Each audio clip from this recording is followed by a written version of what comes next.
তুই আমার হাত থেকে মোবাইল কেড়ে নেস, আমার গেম খেলতে যাস না, আমার প্রত্যেকটা কাজে তুই বাধা দেস। এখন বোঝ মজা, তোর দুনিয়ার থেকেও সরাই দিব।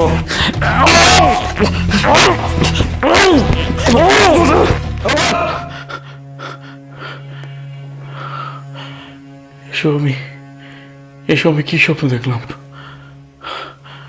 আমার ছেলে, আল্লাহ কি উল্টাপাল্টা স্বপ্ন দেখছি। আওয়াল,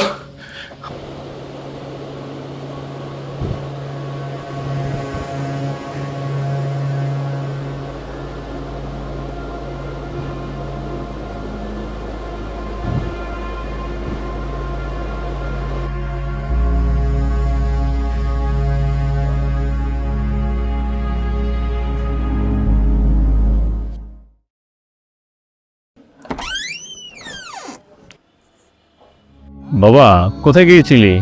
ওই তো একটু নামাজ পড়তে গেলাম বাবা। ভালো হয়েছে বাবা। ওই তোর সোহেল আঙ্কেল রে একটা ফোন দিয়ে বলে দে ওই চাঁদ রাতের আগের দিন যেন আমাদের জন্য 2 কেজি মাংস পাঠায়। ঈদের ঝামেলা চলছে, পরে কিন্তু মাংস পাবো না, এখনই ফোন করে বলে রাখ। আচ্ছা ঠিক আছে, তোমার ফোনটা তো ফোন দিচ্ছি আমি। তোর ফোন দিয়ে ফোন দে না। বাবা আমার ফোন তো বিক্রি করে দিয়েছি। ফোন বিক্রি করে দিয়েছিস কেন বাবা? ফোন বিক্রি করছিস কেন? ওই দিন তুমি বললা না ফোনে আমি আসক্ত হয়ে যাচ্ছি, আমিও ভেবে দেখেছি বাবা, আমি আসলেই ফোনে আসক্ত হয়ে যাচ্ছি। পড়ালেখাও ঠিকঠাক করে করতে পারছি না, আর রক্ত মতো নামাজটাও পড়তে পারছি না, তাই বাবা ফোনটা বিক্রি করে দিয়েছি। এই তো 1 সপ্তাহ হচ্ছে ফোনটা বিক্রি করছি, এখন রক্ত মতো নামাজও পড়ছি আর পড়াশোনার মন বসছে। তোর পড়াশোনা নিয়ে, নামাজ নিয়ে তুই এতটা ভাবছিস, খুব খুশি হয়েছি বাবা।